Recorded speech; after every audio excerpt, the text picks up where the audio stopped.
Welcome to Today in News Tech, the extended chat where we discuss this week's top headlines and how they're impacting local publishers. Tyler, you've got our first story. What's our top article today? This was an article I found about developing audio content. So it was an interview with 5 people across different sectors of the media industry that are all talking about their tips, their tricks, how they have learned to incorporate audio in more of a regular podcast-like fashion rather than it just being this thing you do every once in a while. What to think about when developing audio content. Today, we're highlighting a piece by Damian Radcliffe over at journalism.co.uk, which features interviews with 5 industry representatives about the trends they've noticed in podcast usage. The article, 5 Tips for Publishers to Make the Most Out of Any Audio Format, discusses the uptick in interest for both creating and consuming podcasts. The experts interviewed also discussed different use cases and formats for podcast content. If there is one thing that is certain about the future of audio, it is that the number of places listeners can get their audio news will only increase, said audio producer Francisca Monahan. Here are a few of our big takeaways. Just like with other formats, timeliness is key. Make sure you're able to produce podcasts quickly so that your readers get the information while podcasts are platform agnostic, meaning you won't need to change the content much for each distribution channel it's uploaded to. When developing audio content, it's important to first consider your title, description, which voices you will be featuring, how much audience interaction you expect, and how you plan to promote it. Podcasting is a growing medium that attracts an entirely new audience publishers can add to their readership. Because of this, our hometown developed audio article playlists to make the process of creating quality audio content as fast and simple as possible. Great article. Yeah, I think that quote is a really good one. Let's just repeat it. If there's one thing that is certain about the future of audio, it is that the number of places listeners can get their audio news will only increase. And that goes to one of your big takeaways that podcasts are platform agnostic, right? So you basically publish once and then syndicate everywhere is what they're saying. You don't need to customize it. That's a good point. I hadn't thought about that. Like really with other social media, sometimes you do. Like if you want to be on TikTok versus Facebook. It's right. I mean, every platform has its own specialty and you need to actually craft the content to take advantage of it. But right. Exactly. With audio, like Spotify, Apple, Google, all those are technically separate platforms, but they all serve the same purpose for the same content. Yeah, exactly. So that's kind of just maximizing the value there. So whether you're recording it or if you're automatically producing it with some text-to-speech transcription tool like audio articles, if you can, host it on your website through some type of a playlist there, because we want to obviously keep our audience there once they're on the site. But if you're trying to market the website and market your brand, then you're on Spotify, Apple Podcasts are probably the 2 biggest ones, and then probably Google Podcasts. And one interesting thing that I'll bring up shortly is the different syndication channels. We use Buzzsprout, which is a great one, and it allows you to just upload the episodes, and we do that through an API. But get the episodes into your account, and then it syndicates to all the apps. If you use Anchor, which is Spotify's version of Buzzsprout, then apparently you can charge for access to your podcast on Spotify through that channel. And they got it all worked out where you set the pricing. It can be a per episode price. It could be a subscription to the show. Right. So that Anchor platform is really impressive too. Have you ever downloaded it? I haven't downloaded it, but I've looked into it. And like another really interesting feature that I'm not sure how much utility our customers will get out of it, but through that partnership with Spotify, you get a music license so that you can embed music into all of your episodes as well. That's interesting. That's right. They also have Buffer Music too. You use it. Right, Vera? I think that's right. Okay, so you created your own account. I downloaded that app one time. It seemed like they definitely figured out a great way to get the whole process in one app because you can record the episode, save it. I don't know if you can edit it even in Anchor, but you can at least record. So, yeah. Gee, that's really, really smart. You have 2 options for editing. You can use the dashboard on your PC, which I use because I like to see more of my screen, or you could do it on your phone. Now, everything's a little bit more condensed because it's a smaller area, but you still have the same functionality. Yeah, I think if we could get it working with Anchor, that would be probably worth it. I think there was a reason we didn't do it initially, but it may not be a problem anymore. Anchor did exist back then, but now that they've got this monetization model, that's interesting to me because I'm kind of torn on it. We can have the paywall on the playlists on the website, the playlist generator page. So if we have it there, but then we're giving it away on the podcast apps, that just seems a little bit inconsistent. So, well, I think that all kind of comes back to these points that I kind of summarized in that final point. When you're developing your audio content, you have to first think through how you want to implement it. Like, right. Is the purpose to drive engagement to the site, or is the purpose to be a premium version of your news? So establish the goal. Don't just innovate for the sake of innovating. We've talked about that before. You know, you don't just dive in and start a podcast without a goal. That can be growing your brand and just driving traffic to the website where you monetize it with an ad network and or subscriptions. Or maybe we extend that subscription outside of the website through Anchor. So yeah, that's something that we'll have to look into the technical details on, whether we can implement it in an automated way. But I think that's something that we can probably implement at some point down the road. Another thing worth considering is if you didn't want to put it behind the paywall on Anchor, is they do have sponsorship for monetization. So if you have high traffic, there you go. That might be the way to go. You can offer it for free and still make money because of the traffic. So that's something that I looked into for Buzzsprout, but it just, they didn't have many options, first of all. It didn't seem like it was a very developed program.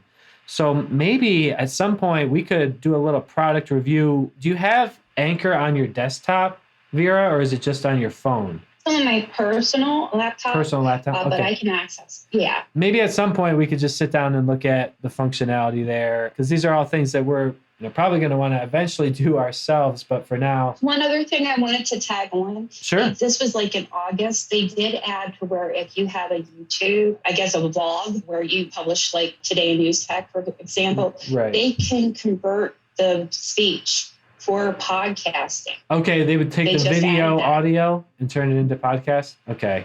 Yes, they just added that, and I thought that was worth mentioning. That's great. Yeah, that would save us some time. I mean, I know Chris takes the time. Yeah, he'll create a video, export the video and the audio separately, and then go over and upload it to our podcast. So, yeah, I mean, that's really smart of Spotify. You can see they're like neck and neck with YouTube in a lot of ways. I mean, YouTube's obviously much bigger, but they're competing in many ways. And I think Spotify is actually pretty impressive. They seem to be shifting more towards the subscription model. They've been a freemium model for a long time, but I have no idea. I'd be curious how much of their revenue comes from paying subscribers versus the ads that they run for everyone else. Have analytics, so you could track that too. They have well, that would be on a specific podcast level. I was thinking just for Spotify in general, but for a podcast, yeah, so you would have this one Anchor dashboard where you can opt into sponsorship, and then you can turn on the subscriptions. That's definitely worth looking into. Can we actually shift to your other article at this point? So this is about the uptick in light listeners of podcasts, which I thought was really interesting. I'll show the graphs once we get to it. The article, Lighter Podcast Listeners Are Fueling Audience Growth, discusses the influx of light listeners to podcasting that's happened in the past 2 years. As the podcast audience grows, it becomes important to pay attention to listener behaviors. Podcasting has blossomed into a burgeoning industry that provides brands with an opportunity to engage with a growing base of consumers that are very receptive to the engagement, said Nielsen. Here are a few of our big takeaways. Light listeners are podcast subscribers who engage with content between 1 and 3 times per month. Currently, 49% of the podcast audience consists of light listeners and 30% are heavy listeners. Between 2020 and 2023, podcast ad revenue is projected to increase from $842 million to $2 billion. As of the publication of this article, 40% of the U.S. population listen to podcasts, making them a viable medium through which to reach new audiences. Because of this, Our Hometown developed audio article playlists to help publishers easily create audio content at whatever scale best fits their publication.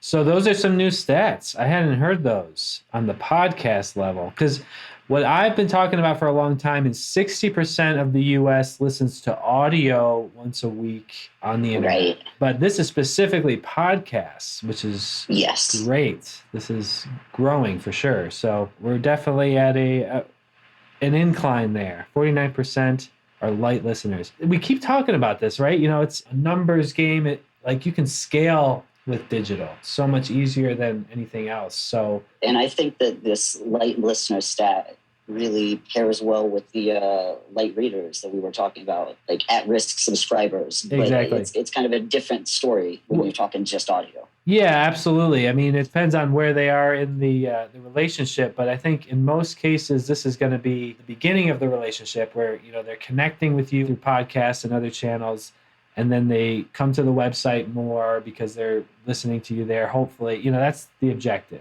in terms of using this as a marketing tool. The heavy listeners, that's an interesting stat too. 29% of the US is considered a heavy listener. Is that what it was? Yes. Wow. Jeez, that's huge.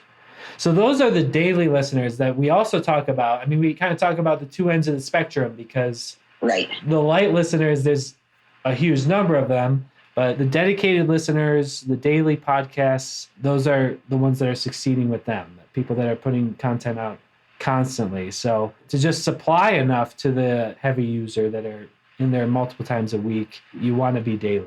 Definitely. I go to these podcasts, the channels that I like, and it's basically at least a week for most of them to turn around an episode, but it's like 2 hours long. But I'm in the habit of checking my podcast app every day. So if there was a new episode, I would listen. I guess I'm a heavy user. I'm in that demographic. Cool. This is great. I mean, these kind of reports, Nielsen.com, obviously kind of the gold standard in measuring media.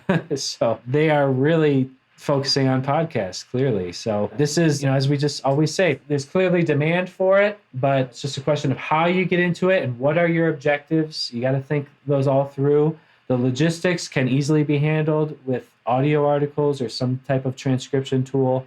But then what is your end goal? That's going to affect how the content is presented, whether it's behind a paywall, if you're just trying to get it out as far and wide as possible. Maybe you do just teasers for the podcast that's in all the podcast apps, but then have the full version on your website behind a paywall. All the different paywall combinations are available to audio as well. All right, that's an awesome article. Thank you for that, Tyler. Anything else you want to bring up with that, or is that pretty much it? No, that just about covers it.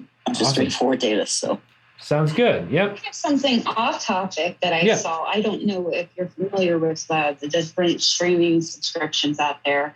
I just got approached in an email on Monday that Discovery is offering their streaming Discovery Plus 99 cents for 3 months. And I thought that could be applied to our subscription models for our papers. Yes. It seems like they're getting a boatload of traffic on it. I've been thinking about this lately too. What I have in my setup is a smart TV where all the apps are at the bottom and they're all feeding in their shows into this top display.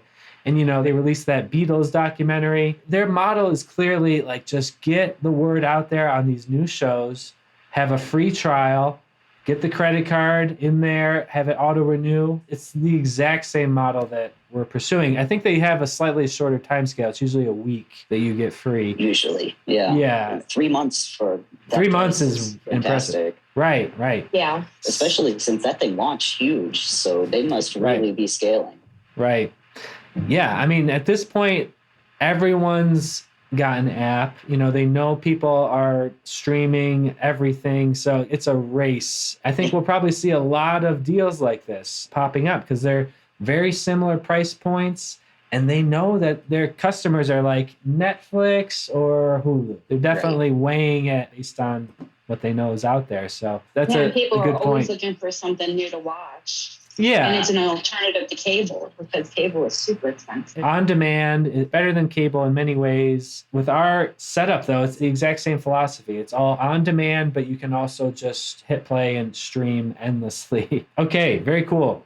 What we're doing is trying to just study the different marketing channels that are available. You all have experienced visiting a website, looking at some products, and then going to Facebook and seeing those same ads on the site, following you on Facebook. That is the pixel technology at work.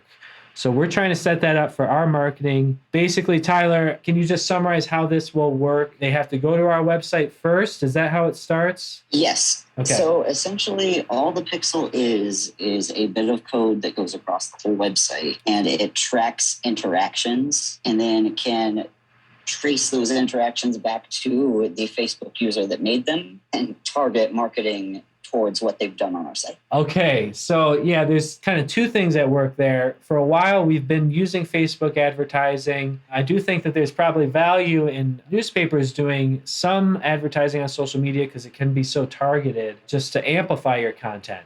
So you want to get those ads running, and you've got these campaigns set up over there. And what you're saying is you're going to basically create a new audience that we can serve the campaigns to. Right. And it's highly specialized based on how they have already interacted with us. See, that's brilliant. I go to these sites and I know how it works now, but it still blows me away that they can just be so specific. And it's instant. No, and when I show you how the setup works, like I was blown away by this interface. It is okay, wild. So show us what you've learned so far. So the biggest thing was just finding how to get to it.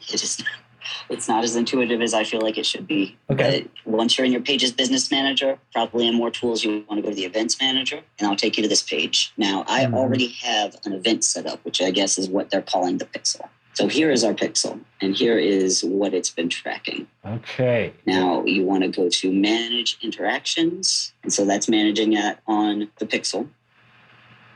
And then Configure Events. You throw the URL you're tracking into it, and it pops up the site, but it's got this Facebook overlay on it. Here we are. We're just on the site, and here's this menu. This is everything I've tracked. Awesome.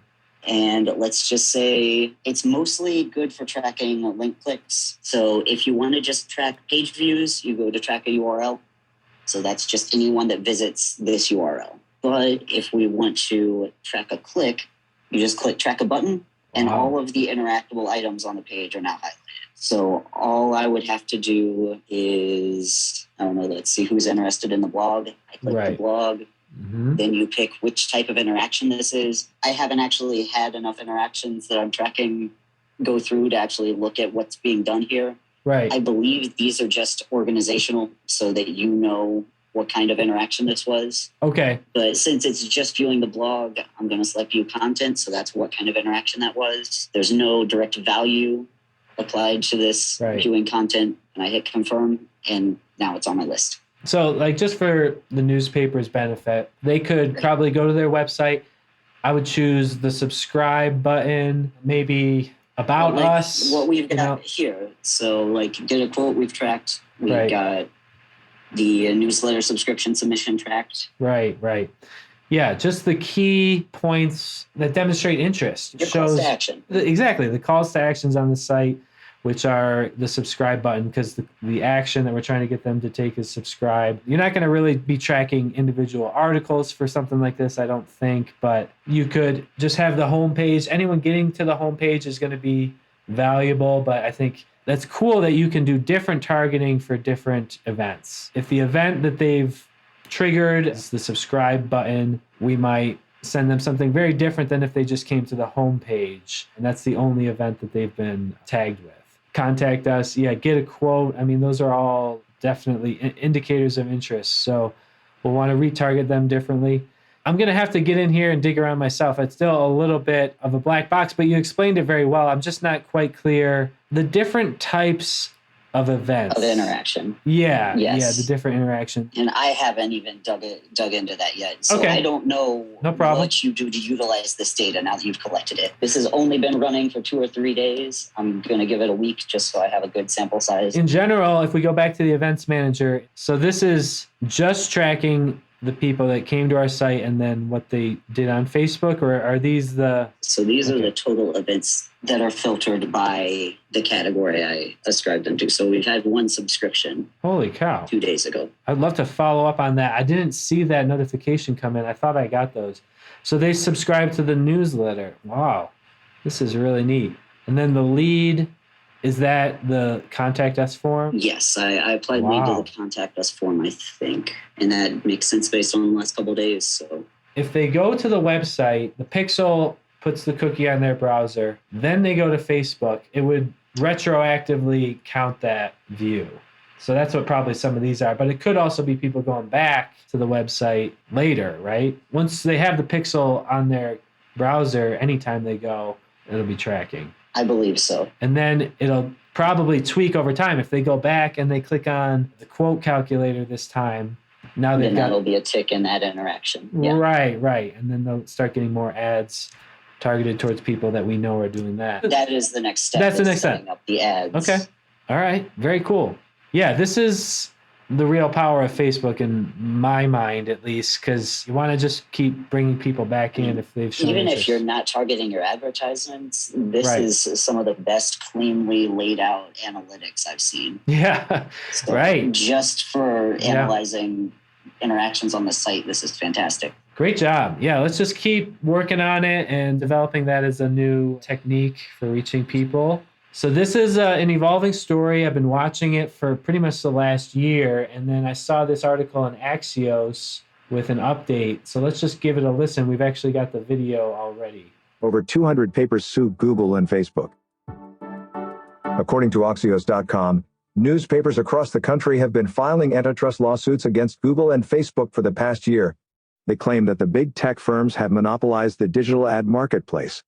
The suit has become a national movement with over 200 newspapers participating across a dozen states.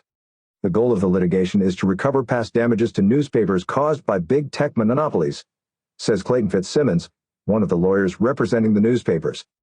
The other objective is to establish a new system going forward in which newspapers aren't just competitive again, but can thrive, said Fitzsimmons, referring to laws in Australia that force tech firms to pay newspapers for displaying their content.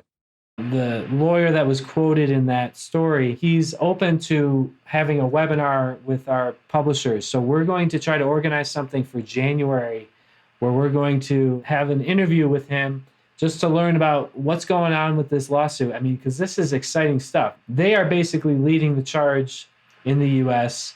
with all this stuff that we're seeing all over the country unfolding. They're the only ones taking action in the U.S. So we're going to follow this story very closely. I think a lot of our publishers will be interested. He's very cool. He's super open to obviously getting more newspapers involved in his lawsuit. So that's why he's making himself available. But I think just to learn about their status, where they are all in it, this is the only way that things are going to change, as we've seen in the story in France, Australia, and also Spain somewhat.